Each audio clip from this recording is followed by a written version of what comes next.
अनु जी बहुत बहुत बधाई आपको। Thank you sir. तो देखिए सज्जनों, मेरे सामने हॉट सीट पर आ गई हैं डॉक्टर अनु एना वर्गीस। ये एक डर्मेटोलॉजिस्ट हैं और ये त्रिशूर केरल से आई हैं। बहुत ही खूबसूरत जगह है और खूबसूरत जगह से खूबसूरत लोग आते हैं, है कि नहीं? और एक खूबसूरती हमारे सामने बैठी। ओके, बाकी जितनी महिलाएं सब नाराज हो गई हैं। हमारे बारे में आपने कभी कुछ कहा नहीं। नहीं, ऐसी बात नहीं है, सब महिलाएं जो है वो खूबसूरत होती हैं। Alright Anu ji sir. आपका बहुत बहुत स्वागत है। और आप एक डॉक्टर हैं। Yes sir. आपने बताया डर्मेटोलॉजिस्ट हैं। डर्मेटोलॉजी माने skin disease sir. Skin disease, उसके बारे में थोड़ा विस्तार में बात करेंगे। पहले गेम की शुरुआत करते हैं। कंपेनियन के रूप में आपके नहीं लाई हैं? मेरे हस्बैंड आए हैं सर। आपके हस्बैंड आए, प्रणाम करता हूँ आपको। और आपका शुभ नाम sir? Sir Anil sir. Anil? Yes sir. Anil, बहुत बहुत स्वागत आपका, तालियों के साथ इनका स्वागत। आप कभी सफारी पे गई हैं? नहीं सर। अरे जाना चाहिए आपको। आप गए हैं सर? हाँ, मैं गया हुआ हूँ दक्षिण अफ्रीका में, वहाँ गया हूँ। और अपने भारत में भी गया हूँ। गुजरात के लिए हमने एक कैंपेन किया था गुजरात का, तो वहाँ पर जो फॉरेस्ट है, यहाँ पर गिर फॉरेस्ट, वहाँ पर हम गए थे। उन्होंने कहा था साहब जो यहाँ पर शेर वेर निकलता है उसका फोटो लेना चाहिए। तो पहुँच गए एक जगह, उन्होंने कहा सर यहाँ आने वाले हैं। तो हम लोग अपना जीप में ले करके बैठे थे। थोड़ी देर बाद एक आया, फिर उसके 4-5 बच्चे थे, वो आए। एक तालाब था छोटा सा, तो पानी पी रहे थे। पानी वानी पिया और फिर ऐसे उठ करके उसने देखा हम लोगों की तरफ। वो जो नज़र होती है ना उनकी, इतनी खौफनाक होती है, वेरी डेंजरस। और वो सीधे सीधे से चला और सब बच्चे बच्चे साथ में आने लगे हमारी तरफ। हमने कहा गए भैया आज तो।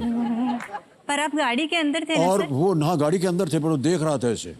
और इतनी नजदीक आकर के ऐसे बगल से निकल गया पूरा अपना परिवार को लेकर के। अटैक नहीं की? कुछ नहीं किया उसने। तो हमने कहा अरे यार ये तो कमाल हो गया। वो जो हमारा कैमरामैन था उससे पूछा फोटो लिया कि नहीं लिया? कहा नहीं साहब, इतना कांप रहा था कि वो फोटो दबाई नहीं लिया। अनु जी, आप एक डॉक्टर हैं। जी सर। आपने कहा कि आप एक डर्मेटोलॉजिस्ट हैं, यानी कि स्किन डॉक्टर हैं। जी सर। देखिए, ऐसा माना जाता है आमतौर पर और हमारे समाज में और लोगों के बीच में कि बहुत से लोग जो हैं बड़े कॉन्शियस हो गए हैं अपने त्वचा को लेकर। जी सर। और हम जानते हैं कि आपके पास या आपके क्लिनिक में बहुत से ऐसे पेशेंट्स आते होंगे जिनको स्किन प्रॉब्लम होता होगा। जी सर। आपके अनुमान में किस तरह के पेशेंट्स आते हैं? किस तरह की उनकी बीमारी तो नहीं कहना चाहिए, एक तकलीफ क्या होती है उनको, इसके बारे में कुछ बताएंगे आप हमें? सर हमारे प्रैक्टिस में क्लिनिकल डर्मेटोलॉजी भी होता है, कॉस्मेटिक डर्मेटोलॉजी भी होता है। क्लिनिकल डर्मेटोलॉजी मतलब जैसे नॉर्मल स्किन बीमारियां होती है, जैसे कि इन्फेक्शंस हो गया, जैसे सोरियासिस, ऐसे कोई स्किन बीमारियां हो गए जिससे हम ट्रीट कर सकते हैं। और कॉस्मेटिक डर्मेटोलॉजी होते हैं, जैसे कि स्किन में थोड़ा सा मार्क हो गया, नहीं तो कोई वूंड हो के स्कार हो गया, उसके ट्रीटमेंट करने को कॉस्मेटिक डर्मेटोलॉजी बोलते हैं, जिसमें हम लेसर्स यूज़ करते हैं, एंटी एजिंग ट्रीटमेंट्स यूज़ करते हैं। तो ऐसे वाले कॉस्मेटिक डर्मेटोलॉजी में आते हैं। ओह, वो कॉस्मेटिक अलग हुआ? कॉस्मेटिक अलग है, क्लिनिकल डर्मेटोलॉजी अलग है। हम दोनों प्रैक्टिस करते हैं सर। ओके। और कभी ऐसे पेशेंट्स भी आते हैं सर जो बिल्कुल नॉर्मल होते हैं, पर कभी कभी समाज में उनको बॉडी शेमिंग के वजह से उनके स्किन के रंग को लेकर, कभी अपने हाइट को लेकर, अपनी वजन को लेकर, अपनी बॉडी फिगर को लेकर उतने बॉडी शेम किया जाता है, तो वो ऐसे परिस्थिति में आ जाते हैं। मैं ऐसी एक पेशेंट की स्टोरी बताना चाहती हूँ सर। जी जी। कि मेरे पास एक लेडी आई थी, वो बिल्कुल हेल्थी मैरिड वुमन थी। वो मेरे पास ये आके बताती थी कि आप मुझे स्किन फेयरनेस का कोई ट्रीटमेंट दीजिए, क्योंकि उनके हस्बैंड उनको ऐसे बताती थी, ऐसे हमेशा बता के शेम करती थी कि तुम्हारी स्किन कलर अच्छी नहीं है, तुम डार्क लगती हो, और ऐसे पद यूज़ करते हैं ना सर, तुम काली हो तो तुम सुंदर नहीं दिखती, तुम मेरे साथ आने से या मेरे साथ मेरे दोस्तों के साथ लेके जाने से लायक नहीं हो। तो वो इतनी मजबूर होके सोचती थी कि अगर मैं अपनी स्किन कलर को चेंज करूं तो मेरे हस्बैंड मुझे एक्सेप्ट करेंगे। पर एक्चुअली सर वो मेरी पेशेंट की प्रॉब्लम नहीं है, वो हमारे जैसे लोगों की, समाज की प्रॉब्लम है, जो सोचते हैं कि ये वाला अच्छा नहीं है जी। और ऐसे वाले बहुत पेशेंट्स आते हैं सर। एक्चुअली इन लोगों को सिर्फ काउंसलिंग की ज़रूरत है ये एक एटीट्यूड है, ये एक सोच है समाज में जो बदलना चाहिए। एक्चुअली हम जो बताते हैं हमारी ये ब्राउन स्किन, हमारे ये स्किन में जो मेलानिन होती है, brown skin, Indian tone of skin, ये बहुत हेल्थी स्किन होती है सर।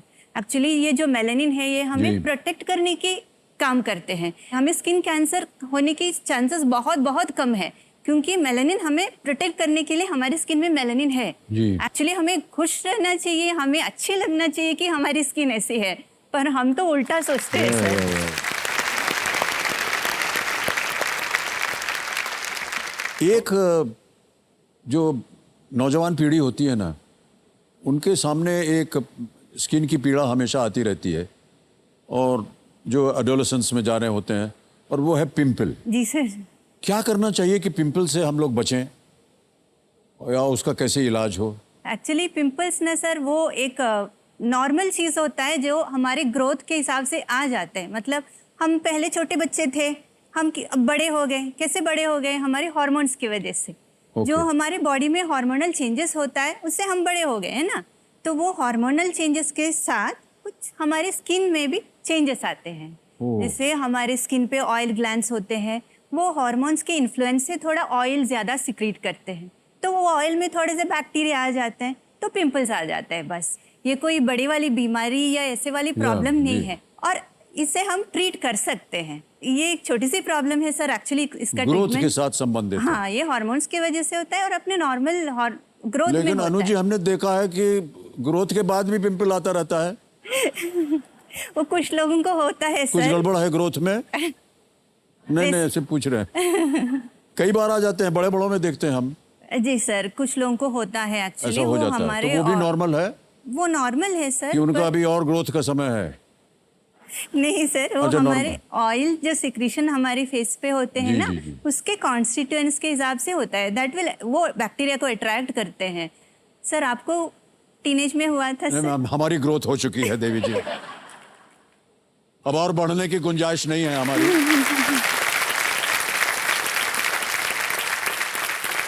इतना कहने के बाद परसों जा करके अगर निकल आएगा तो क्या तो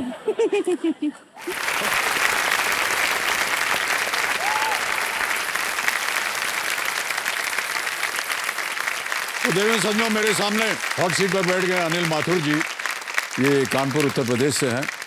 बहुत बहुत स्वागत आपका अनिल जी। और अनिल जी, आजकल आप कर क्या रहे हैं? सर मैं एक अध्यापक हूँ प्राइमरी विद्यालय में, और मैं कक्षा 1 से लेकर 3 तक के बच्चों को पढ़ाता हूँ। मतलब ये जो कोरोना के बाद बच्चे स्कूल आए तो उनमें काफ़ी मतलब उनको सीखने में दिक्कत आ रही थी। तो हम क्यों आ रही थी दिक्कत? अब सर वो 2 साल घर में बैठे, और हम लोगों का मतलब शहरों में क्या है, सारी चीज़ें सुविधा उपलब्ध है, लोगों के पास फ़ोन है, फ़ोन से पढ़ाई करें। लेकिन ग्रामीण इलाका जो है बेसिकली वहाँ पे फ़ोन वगैरह तो है नहीं, तो उनको हम लोग तो जा नहीं पा रहे थे स्कूल जी। तो आपने क्या अपनाया फिर से उनको दोबारा सिखाने के लिए? सर हम लोगों ने सबसे पहले ये अपनाया कि बच्चों को पढ़ाई से जोड़ने के लिए पहले हम लोग बच्चों से पूरी तरीके से जुड़ जाए। जैसे मान लीजिए जो बच्चा कक्षा 1 में था, अब इस साल कक्षा 3 में आया, वो हमको तो जान ही नहीं रहा है, तो उसके साथ पहले हम लोगों ने क्या खेल कूद शुरू किया, परिचय शुरू किया। अब वो हमको अपना मानते हैं, तो हमारी जो बातें हैं ना वो कायदे से सुनते हैं, और जब वो कायदे सुनते हैं तो वो सीखने की कोशिश करते हैं। मेरा एक ये फंडा है ना कि बच्चों को अपना बना लो, वो अपना अपने आप बना लेंगे, और वो बहुत सारा प्यार करते हैं। जी जी जी, ऑलराइट। सर मुझे पता होता कि आज हम लोगों की ड्रेस का कलर सेम होने वाला है। थोड़ा बहुत मिलता जुलता है सर, तो मैं पहले दिन ही पहन के आता और पहले दिन ही हॉट सीट पे आ जाता। अच्छा, ऐसा है? एक्चुअली में है ना क्या सर, ये जैसे जो लड़का लड़की होते हैं ना, तो जैसे यहाँ पर मैं बैठा हूँ तो बहुत ज़्यादा टेंशन हो रही है, और जो हार्ट बीट है ना बहुत धक धक धक कर रही है। तो जब शादी होने वाली होती है तो उन लोगों की भी जो हार्ट बीट है ना वो बढ़ जाती है। तो इसके और मेहंदी की जो तासीर होती है शायद वो ठंडी मानी जाती है, तो इसलिए लगाते तो ताकि इनके जो हार्ट बीट है वो नॉर्मल रहे और शादी कायदे से हो पाए।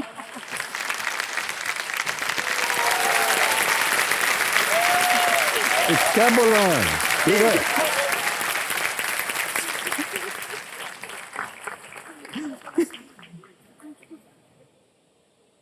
अच्छा, एक बात बताइए अनिल माथुर जी, इतनी जानकारी आपको मेहंदी के बारे में कैसे पता है?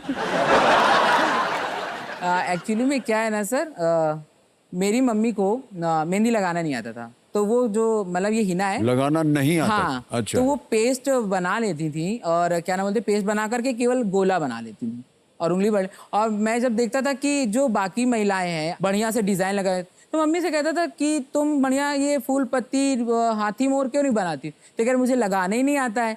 तो फिर मैंने कहा कोई बात नहीं मम्मी, मैं थोड़ा सा सीख लूंगा और तुम्हारे लगा दिया। आपने सीखा मेहंदी लगाना? हाँ, थोड़ा थोड़ा सर आता है, थोड़ा थोड़ा लगा लेता हूँ।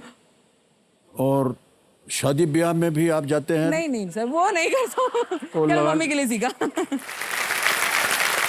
हमारी ये जो ज्ञाननाथ जी हैं, कंप्यूटर जी, हाँ ये हमारी जनता को जो यहाँ बैठी है और वहाँ देख रही है, हम हाँ, सर। सबको कुछ दिखाना चाहती है। अच्छा, दिखाओ भैया, क्या दिखाना चाह रहे हैं? देखिए, ये मेहंदी किसने लगाई है? ये सर मैंने लगाई। कितनी खूबसूरत मेहंदी है, देखिए। ये बहुत सुंदर आपने किया हुआ है। सर आपको पता है ना कि ये जो मेहंदी है, जो तीनों फोटो दिखा रहे हैं, इसमें पता है सर मेहंदी के प्रकार भी होते हैं। अच्छा, क्या डिजाइन है ये? सर जो ये वाली पहली वाली है, जो पूरा हाथ भरा हुआ है, हाँ, इसे ब्राइडल मेहंदी बोलते हैं। मतलब जब लड़कियों की शादी होती है तो उनके लगाई जाती है पूरे हाथ भर भर की। और जो बीच वाली है उसे इंडो अरेबिक बोलते हैं। अच्छा, वो क्यों? अरे वो सर थोड़ा सा वेस्टर्न डिजाइन है ना, कि वो मोटा होता है, कुछ भारतीय कलाकारी हम लोग कर देते हैं, बाकी जो डिजाइन होती है वो आउटलाइन दिखाते मोटी मोटी। अच्छा अच्छा, इतनी सारी जानकारी है आपके पास और हमें ताज्जुब है कि शादी ब्याह में आप क्यों नहीं जाते हैं? कितनी महिलाएं यहाँ पर जिन्होंने देखा इसको, एंड आप चाहेंगे कि आपके हाथ ब्याह अगर ना, अरे आपका ब्याह नहीं हुआ ना अभी? हाँ बस देखिए, 2-3 तो यहाँ पर ग्राहक मिल गए आपको। नहीं सर, अब आपने बोला है तो मैं ट्राई करूंगा। हाँ नहीं नहीं, बिल्कुल आप जाएं, बहुत बहुत सुंदर है। Thank you sir. अच्छा, एक चीज हमने भी सुनी हुई है मेहंदी के बारे में। हाँ सर। कि जो लोग मेहंदी लगाते हैं तो जो महिला होती है वो उसके हाथ में जो जिसके साथ उनका ब्याह होने वाला है ना, उसके नाम का एक अक्षर कहीं छुपा देते हैं। हाँ सर। और फिर बोलते हैं ढूंढो। तो शादी के बाद वो पति पत्नी जब हो जाते हैं तो खेल खेलते हैं ना, कुछ दूध में कुछ अंगूठी डाल के उसको ढूंढते हैं किसको पहले, ऐसा होता है ना कुछ। सर अभी मेरे साथ हुआ नहीं। हाँ, इसीलिए आपको समझा रहे हैं सब कुछ कि बहुत जल्द आप बस पहुंच जाइए वहां। हाँ सर। यानी माता जी भी सुन रही हैं, बेचैन है वो कि कब होगा हमारे यहाँ ये मेहंदी का डिस्प्ले जो आप दिखा रहे हैं।